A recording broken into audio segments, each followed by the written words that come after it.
First, let's start off with removing this top cover in the Frunk, which pulls off very easily. Next, pull off the outer covering of the cabin air vent. The plastic clips here easily pop off with a little bit of force. Then you want to slide off this panel by pulling it upwards and carefully pulling out the connected cable.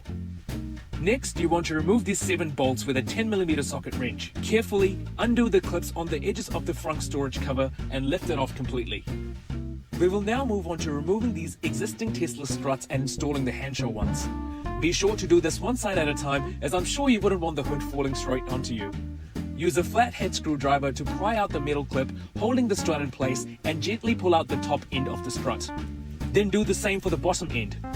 To show you this more clearly, this is how you want to pry out the metal clip using the screwdriver.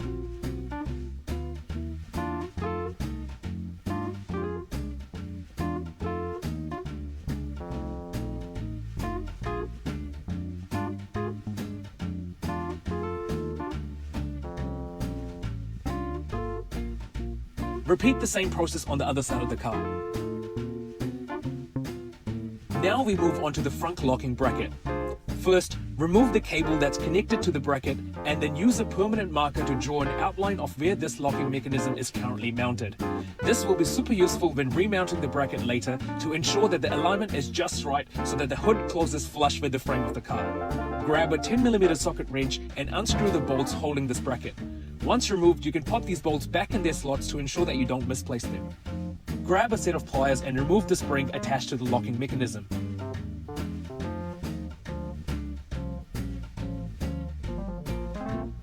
Attach the latch wire of the new bracket to the existing module like so. Ensure that this latch wire is lifted to its highest position to make it easier for us to reinstall the spring. You can see here how I adjusted this by pulling back the locking part where the spring sits and lifting this latch part upwards. Next, grab the spring we removed earlier and place it back into its place. Put the upper end of the spring under the latch bolt first and then grab the pliers again to put the other end back in its slot at the bottom of the bracket. It's now time to reattach this bracket. Remove the bolts from their slots, align the bracket with the holes, and start off by initially using your hands to tighten the bolts. Ensure that the bracket is perfectly aligned with the outline we drew earlier and tighten the bolts using a 10mm socket wrench. Next, grab the control box and this wiring harness from the kit. Unlatch the plug on this wiring harness like so and push it into the control box, twisting the latch to lock it into place. Place the control box to one side and connect the biggest plug in the wiring harness to the latch motor and place this to the side. Now we will connect the wires coming from the struts to the control box. You will see that the connector plugs for these are easily identifiable and both of the struts can be connected to either of these connector plugs. So you don't need to worry about connecting these struts to the wrong end. Next, grab the other wiring harness from the kit and connect the main connector to the plug labeled D1 that's coming from the control box. We will now be connecting the end labeled D41 to the latch release control unit of the car.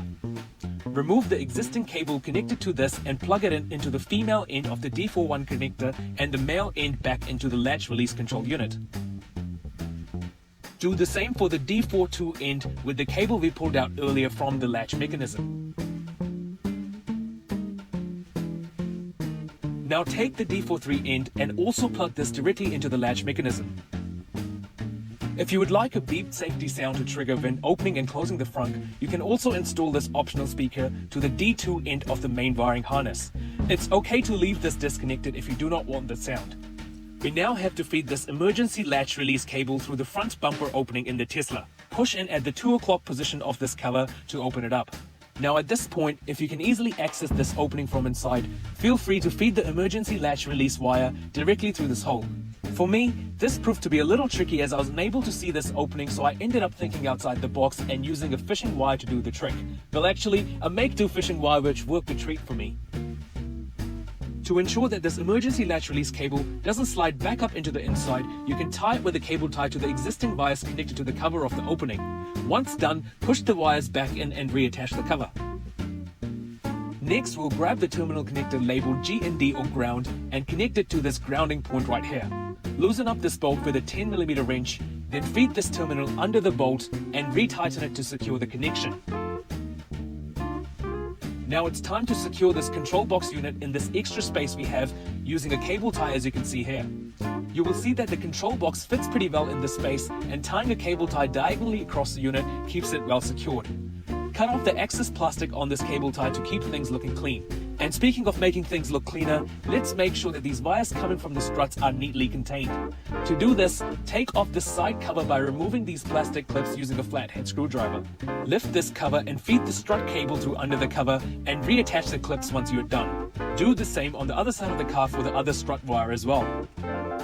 Now this terminal connector needs to be connected to the positive terminal of your Tesla's 12-volt battery. For safety, put on some anti-shock gloves and loosen up the bolt on the positive terminal of the battery using an 8mm socket wrench. Place the terminal under the bolt and tighten it up to secure the connection. Now grab the plug labeled B positive or B plus from the wiring harness and connect it to this battery terminal attachment we just installed. It's now time to secure the latch motor right here in this space using a cable tie. Loop a cable tie through this empty hole in this space and then feed it through the latch motor like so, carefully tightening it into place. Again, cut off the excess plastic. The last thing is to make sure that all the wiring is neatly secured using cable ties. Ensure that the wiring is aligned around the edges, and once you're happy with it, place cable ties in appropriate areas to group it all together into place. You can see I did this at a few places in order to get the cleanest look possible and move it all out of the way. We are now ready to put everything back into place again. Place the front storage cover back into its place and carefully press down on the clips on the edges to secure it in. Be sure to pull out the cable from the inside, which needs to be connected to the latch cover panel. Replace these 7 bolts we removed earlier and tighten them into place using a 10mm socket wrench. Reinstall the outer covering of the cabin air vent and press down on the 2 plastic clips. Reattach the top cover and secure it by pressing down along the edges until you hear the clips clicking into place. And lastly, connect the wire back into the latch cover panel and slide it from the top, pushing it down as you hear the sound of clips clicking into place. The installation is now all complete.